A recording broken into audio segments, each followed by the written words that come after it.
Bonjour, aujourd'hui nous allons remplacer le robinet d'un réservoir de chasse d'eau. Pour ça, il va nous falloir quelques outils. Un petit chiffon pour les traces d'eau qu'il pourrait y avoir, deux joints fibres de diamètre 12-17,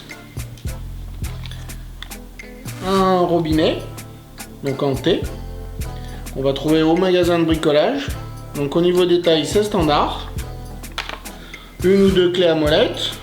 Éventuellement une pince multiprise pour ceux qui n'auraient pas de clé à molette, mais c'est moins conseillé puisqu'il y a des dents et ça donc peut laisser des traces. Et un cutter. Voilà, ça va nous être utile pour ouvrir la boîte ou pour retirer l'ancien joint si éventuellement lors du démontage il reste collé.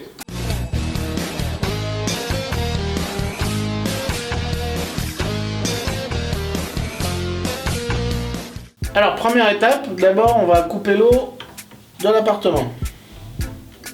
Ensuite, deuxième étape, on va vider l'eau de la chasse et donc l'eau qui se trouve dans le tuyau.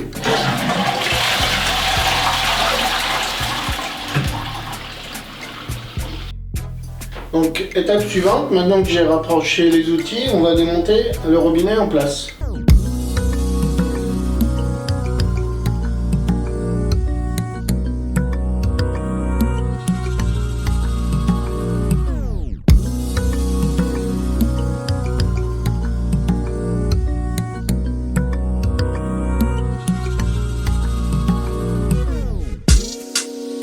On aura déballé le robinet de l'emballage.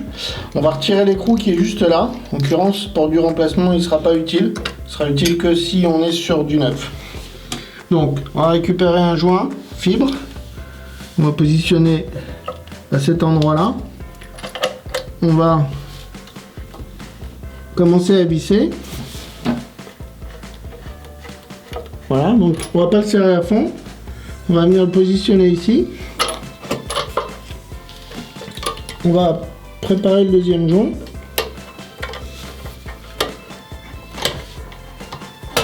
Voilà. Donc là, pareil, on va le visser. Et là, maintenant que il est en position, on va pouvoir le visser complètement, le serrer.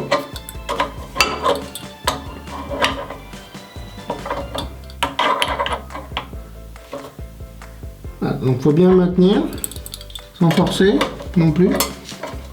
Donc là on va le faire à la main jusqu'à ce qu'on puisse plus le serrer.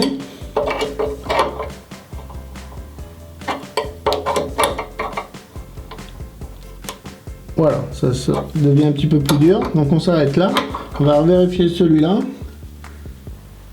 Voilà. Maintenant que le robinet est en place, on va rouvrir l'eau. Voilà. Hop. Donc là on constate qu'il n'y a pas de fuite d'eau. Je pose la main, c'est sec. Voilà. Je vais ouvrir le robinet. On va remplir le réservoir et en même temps on va vérifier que c'est sec. Le réservoir d'eau est rempli.